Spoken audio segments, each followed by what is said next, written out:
Welcome. We're going to be talking all about beliefs today. I'm Cara Gazy. I'm a certified life coach here at the Life Coach School. So let's talk about beliefs, specifically about disproving beliefs. Everything we create starts with our thoughts, and we use the model to gain an awareness of our thinking. Circumstances happen, those are the facts in our model, and then we have thoughts about those circumstances. And often we practice those thoughts unconsciously such that they become beliefs for us. They become our truth. Notice that I didn't say the truth, not everyone's truth, but our truth inside of us. So the facts still remain the facts. Those don't change.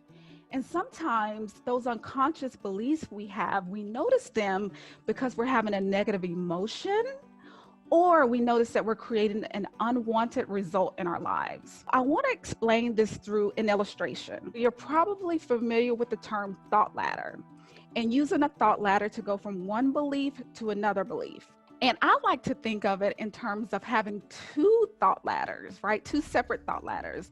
Like we have two models, an unintentional model and an intentional model. So we have one thought ladder for our current belief and then one thought ladder for our new belief. And we have a collection of thoughts that's supporting our current belief. And each of those thoughts, I don't know if you can see this, but this is supporting thoughts. Each of those thoughts is a rung on the ladder that's propping up the belief. So a lot of times we'll discover an unintentional belief and immediately want to jump to a new belief, right? And we fall off the ladder. And sometimes it just doesn't work for us. So another option is to disprove your current belief by disproving all of the thoughts that's supporting it. And when you do that, the ladder collapses along with the belief. And then you're free to kind of walk over to this new ladder and climb up that new ladder. So I'll illustrate this through an example. Before I was a full-time coach, I was a CPA, and I wanted to be a full-time coach. And the belief that I discovered was I can't replace my six-figure salary as a coach. And I felt stuck. So once I uncovered this belief, of course, I wanted to believe, oh, certainly I can replace my salary as a coach, right? That was my new belief. But I had so much evidence that it wasn't possible for me. That sounded like I don't have a website. I don't have a podcast. I have no large social media following. My job is secure. My family agrees that I shouldn't quit my job.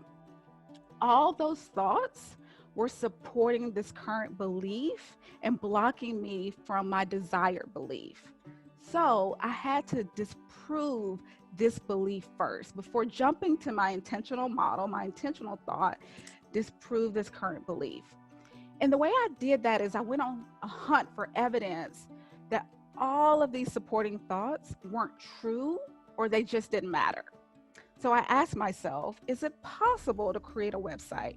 Yes, absolutely. Are there coaches making six figures with no website, no podcast, no large social media following? Yes, of course there are.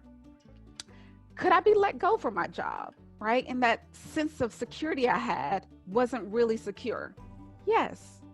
Would my family believe in me if I believed in me? Absolutely. So once I stepped down this intentional belief ladder, I was able to open myself up to be able to climb up my intentional belief ladder. And sometimes we have to go through a complete paradigm shift, right? A fundamental change in what we believe to step down off of this ladder. Otherwise, we stay stuck because a belief is based on something outside of our control. So for example, our past. Like I was thinking I've never made six figures as a coach before, right? So if I was holding on to the past, I would have stayed here stuck on this ladder. So we can just decide that the past has nothing to do with where we're going with our future. It doesn't mean anything about our future. Also, manuals for ourselves and manuals for others, right? This sounds like the shoulds, the shouldn'ts, the rights, the wrongs.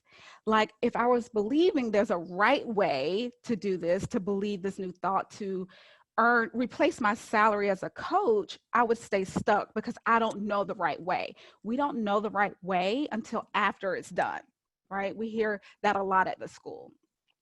The last thing is worthiness and enoughness. A lot of times we stay stuck, believe I'm not a good enough coach, right? I'm not worthy of the clients.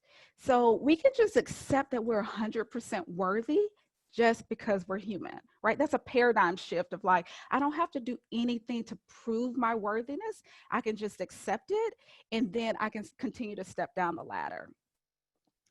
All right. So once you've disproven all of these supporting thoughts, the ladder collapses, and so does the belief. And then you're open to believe whatever you want to believe. And that's the power of disproving beliefs.